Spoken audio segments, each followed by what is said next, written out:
Welcome to this episode of ACG's Growth TV. I'm Katie Mulligan, and I'm joined today by Kurt Wilkin, the co-founder of HireBetter and managing partner of Bee Cave Capital.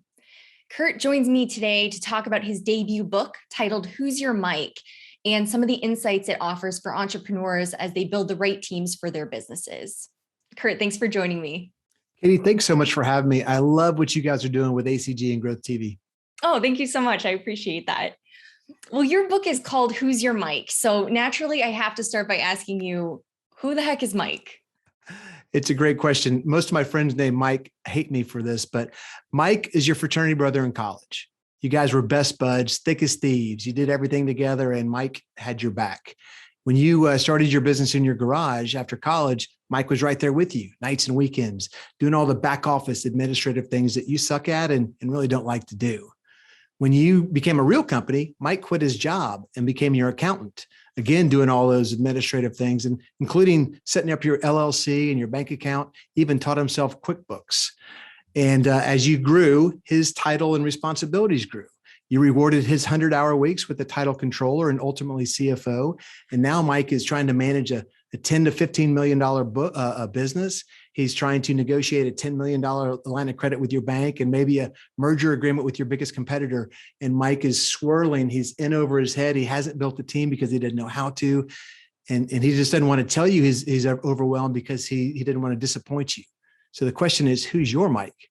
Every entrepreneur has a Mike, whether it's finance and accounting, which is we see a lot. Maybe it's sales and marketing, operations, something. You either have had, have one, or will have a Mike at some point in your entrepreneurial career. And I should say your book, of course, isn't about only Mike. He's one of, I think, several characters who reflect a common challenge that you just touched on for growing companies, which is that the people who helped grow the business to where it is today aren't necessarily the right people in the right roles for where the company is now. So Kurt, what are some of the signs that a company has a Mike within its ranks?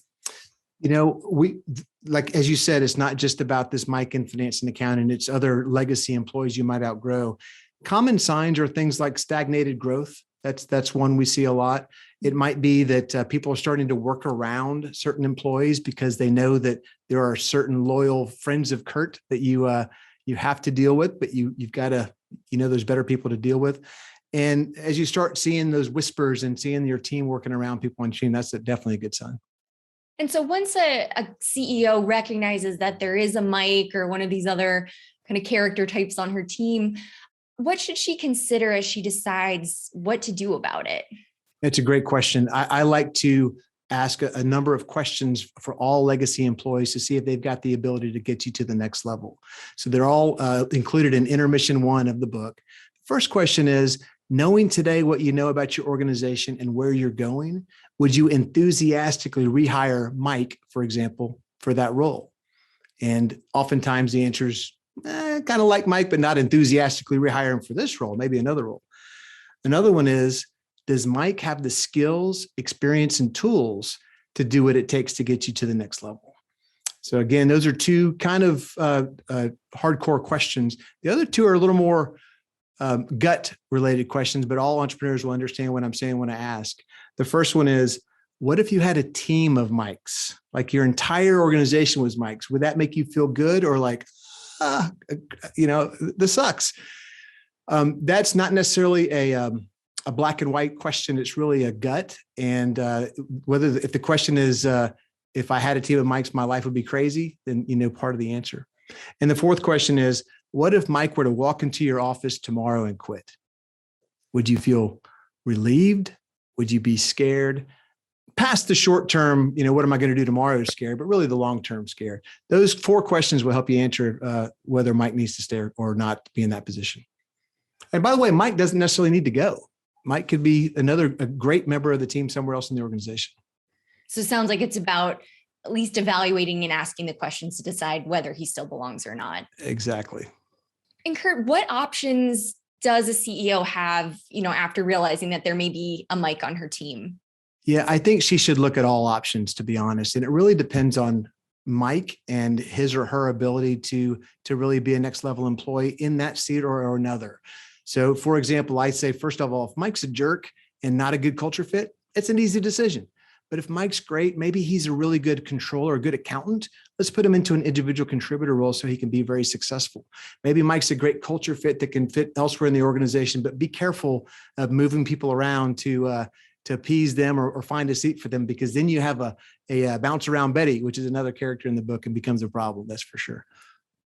So Kurt, before I let you go, I want to ask you, as people pick this book up, what is the biggest thing that you want them to take away when they get to that final page?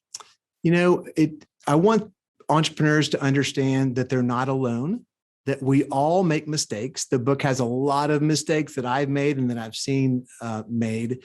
And I want entrepreneurs to read these stories and be able to apply those stories to their own situation. I'm a big anti-business book guy, if you will. I think most of them are filled with maybe a few nuggets of advice and a lot of other stuff that's puffery. I want real life, as I say, not just the glory stories, but the gory stories of what's going on in these entrepreneurial companies, so we can all learn from them and make our own company better. Mm-hmm. And I should say, for everyone watching, they can learn more about that book and where to order a copy by visiting who'syourmike.com. And I understand there's also a quiz up there that folks can take.